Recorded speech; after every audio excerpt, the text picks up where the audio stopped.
नमस्कार। आकाशवाणी से विश्व दर्पण के साथ मैं फरहत नाज।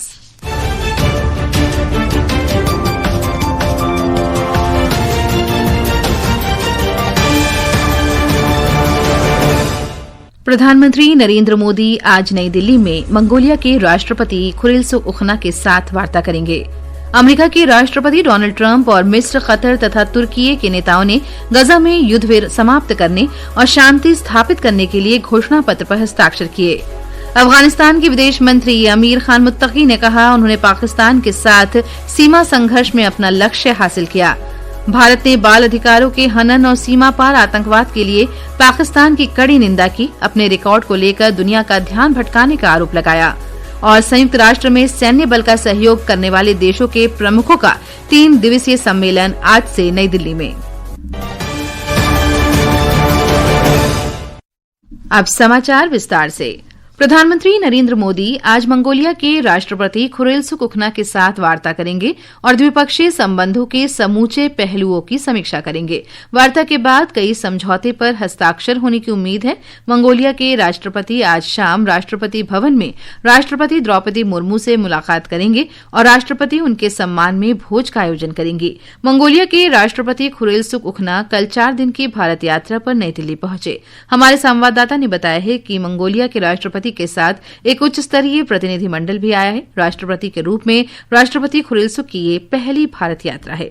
भारत और मंगोलिया के बीच राजनयिक संबंध 1955 में स्थापित हुए थे। पिछले 7 दशकों में दोनों देशों ने साझा सांस्कृतिक और आध्यात्मिक संबंधों और लोकतांत्रिक मूल्यों पर आधारित एक घनिष्ठ और बहुआयामी साझेदारी विकसित की है। यह साझेदारी रक्षा और सुरक्षा, संसदीय आदान प्रदान, विकास साझेदारी, ऊर्जा, खनन, सूचना प्रौद्योगिकी, शिक्षा, स्वास्थ्य सेवा और सांस्कृतिक सहयोग जैसे क्षेत्रों में फैली हुई है। मंगोलियाई राष्ट्रपति की राजकीय यात्रा दोनों देशों को द्विपक्षीय संबंधों में प्रगति की समीक्षा करने, रणनीतिक साझेदारी को मजबूत करने और पारस्परिक हित के क्षेत्रीय और वैश्विक मुद्दों पर विचारों का आदान प्रदान करने का अवसर प्रदान करेगी। अनुपम मिश्र, आकाशवाणी समाचार, दिल्ली।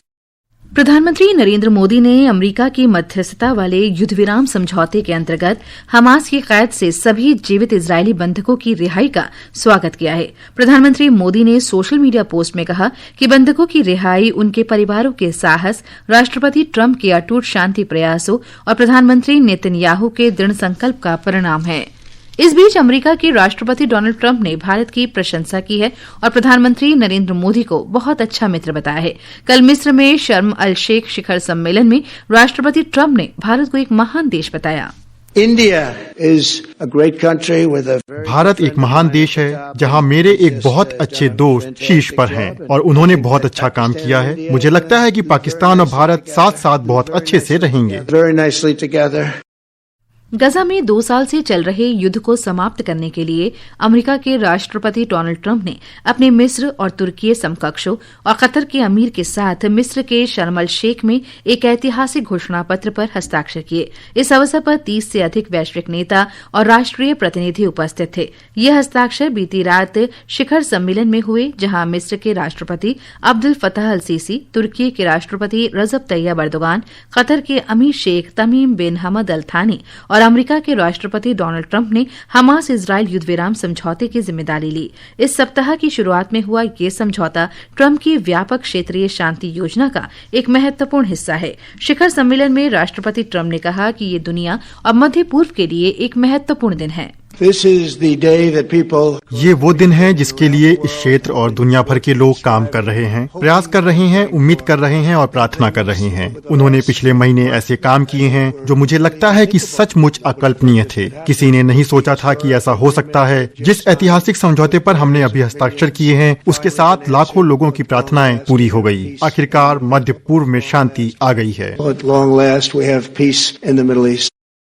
श्री ट्रंप ने मध्य पूर्व में तीसरा विश्व युद्ध छिड़ने की भविष्यवाणियों को भी खारिज किया। शिखर सम्मेलन में राष्ट्रपति अल सीसी ने इस क्षण को एक ऐतिहासिक बताया और इसे कष्टदायक अध्याय का अंत और क्षेत्र में शांति और स्थिरता के एक नए युग की शुरुआत कहा।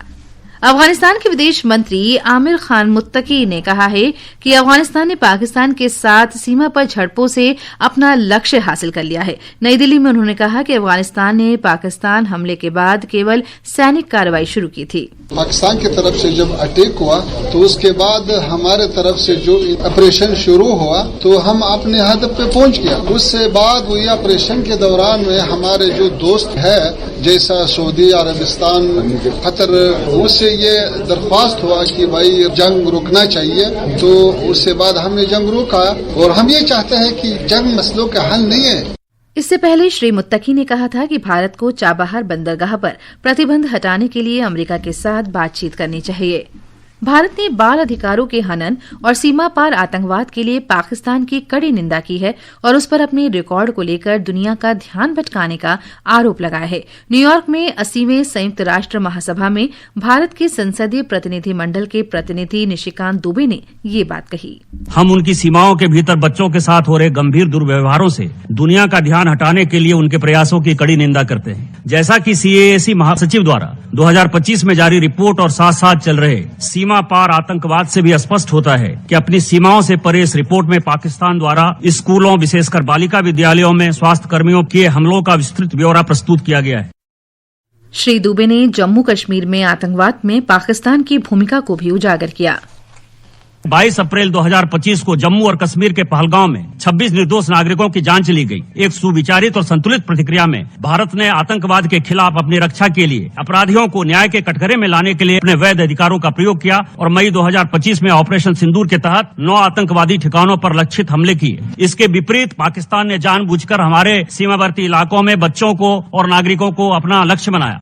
भारत ने पाकिस्तान को आतंक, हिंसा, कट्टरता, असहिष्णुता और उग्रवाद का स्रोत बताया है। न्यूयॉर्क में संयुक्त राष्ट्र महासभा की उपनिवेशीकरण समिति को संबोधित करते हुए भारत के संसदीय प्रतिनिधि रेवोल्यूशनरी सोशलिस्ट पार्टी के सांसद NK प्रेमचंद्रन ने मांग की है कि पाकिस्तान अवैध रूप से कब्जा किए गए कश्मीर में मानवाधिकार उल्लंघन बंद करे। पाकिस्तान के कब्जे वाले कश्मीर में जनता दमन, क्रूरता और संसाधनों के अवैध दोहन के खिलाफ खुले तौर पर विद्रोह कर रही है। विश्व दर्पण समाचार आकाशवाणी से प्रसारित किए जा रहे हैं। ताजा समाचार जानने के लिए आप हमारे social media handle X @AIR News Hindi को फॉलो कर सकते हैं। विश्व दर्पण में आपका फिर स्वागत है। भारतीय सेना आज से नई दिल्ली में संयुक्त राष्ट्र में सैन्य सहयोग करने वाले देशों के प्रमुखों के सम्मेलन का आयोजन कर रही है। 3 दिन के इस सम्मेलन में 32 देशों के वरिष्ठ सैन्य नेतृत्व एक साथ मिलकर सैन्य मिशनों की चुनौतियां, बदलते खतरों, बेहतर तरीकों और भविष्य की शांति स्थापना पर चर्चा करेंगे। रक्षा मंत्री राजनाथ सिंह आज सम्मेलन के उद्घाटन सत्र को संबोधित करेंगे। इस सत्र में सेना प्रमुख और प्रतिनिधि मंडल प्रमुख भी अपने विचार रखेंगे। सम्मेलन के दौरान साझा क्षमता निर्माण, द्विपक्षीय और सांस्कृतिक आदान प्रदान के लिए रक्षा प्रदर्शनियां भी आयोजित की जाएंगी। विश्व दर्पण के लिए वैष्णवी। केंद्रीय पर्यावरण, वन और जलवायु परिवर्तन मंत्री भूपेंद्र यादव ने कहा है कि पेरिस समझौते के 1 दशक पूरे होने पर COP30 को बहुपक्षवाद, समता और सामूहिक संकल्प में विश्वास स्थापित करना चाहिए ताकि लोगों के लिए वास्तविक और समुचित कदम उठाए जा सकें। उन्होंने ब्रासीलिया में प्री-COP30 मंत्री स्तरीय गोलमेज सम्मेलन में बताया कि प्रधानमंत्री नरेंद्र मोदी के नेतृत्व में भारत किस तरह से कार्य और सहयोग को मूर्त रूप देने वाली घरेलू और अंतर्राष्ट्रीय पहलों का हिस्सा रहा है। उन्होंने कहा कि COP30 को अनुकूलन केंद्रित COP बनाना चाहिए जो वित्त सहयोग और स्थानीय स्तर पर समाधानों को आगे बढ़ाए। खेलों में ICC महिला 1 दिवसीय क्रिकेट विश्व कप में कल रात विशाखापत्तनम में दक्षिण अफ्रीका ने कड़े मुकाबले में बांग्लादेश को 3 विकेट से हरा दिया। आज कोलंबो में श्रीलंका का मुकाबला न्यूजीलैंड से होगा। ये मैच भारतीय समय अनुसार शाम 3 बजे से खेला जाएगा। और अंत में मुख्य समाचार एक बार फिर। प्रधानमंत्री नरेंद्र मोदी आज नई दिल्ली में मंगोलिया के राष्ट्रपति खुरेलसुख के साथ वार्ता करेंगे। अमेरिका के राष्ट्रपति डोनाल्ड ट्रंप और मिस्र, कतर तथा तुर्की के नेताओं ने गजा में युद्ध समाप्त करने और शांति स्थापित करने के लिए घोषणा पत्र पर हस्ताक्षर किए। अफगानिस्तान के विदेश मंत्री अमीर खान मुत्तकी ने कहा उन्होंने पाकिस्तान के साथ सीमा संघर्ष में अपना लक्ष्य हासिल किया। भारत ने बाल अधिकारों के हनन और सीमा पार आतंकवाद के लिए पाकिस्तान की कड़ी निंदा की। अपने रिकॉर्ड को लेकर दुनिया का ध्यान भटकाने का भी आरोप लगाया। और संयुक्त राष्ट्र में सैन्य बल का सहयोग करने वाले देशों के प्रमुखों का 3 दिवसीय सम्मेलन आज से नई दिल्ली में। इसके साथ ही विश्व दर्पण का ये अंक समाप्त हुआ। नमस्कार।